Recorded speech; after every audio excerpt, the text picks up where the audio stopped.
While more than 1 million people have left over the last 50 years, I need to be able to get big right up under there. Lifelong resident John George decided to stay in Detroit, and he watched it hit rock bottom. The good news about hitting rock bottom is sometimes you get a bounce, and that's what we're looking for, is a bounce from the bottom back up. I mean, you really can't go too much farther than a bankruptcy to hit rock bottom. The streets of this neighborhood are a symbol of Detroit's rock bottom. Homes once populated with middle-class families, with cars in each driveway and bikes on each sidewalk, have been replaced with piles of garbage and burned-out ruins. As founder of the charitable organization called Motor City Blight Busters, John George's mission is to tear down things that once were the soul of this neighborhood. Now abandoned and neglected, so they don't encourage crime, vandalism, or fire. He says he's seen enough hardship in Detroit to not be surprised by the city's bankruptcy filing. You know, Detroit needs a second chance, and I think that by filing Chapter 9, that is our second chance. This is an economic shot heard around the world.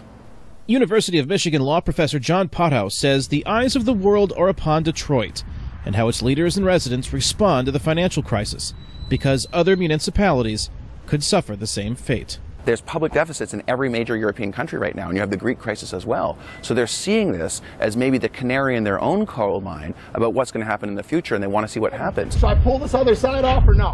What John George sees happening is the city reinventing itself as something more than just the home of the U.S. auto industry.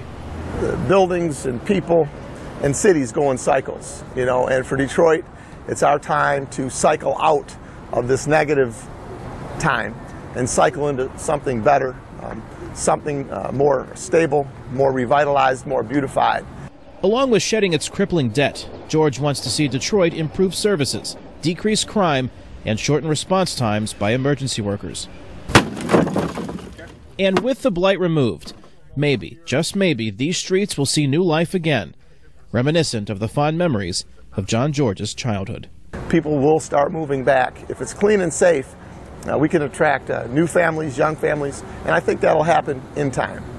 In the meantime, John George is doing his part to help the effort, tearing down Detroit's urban blight, one street, one house at a time.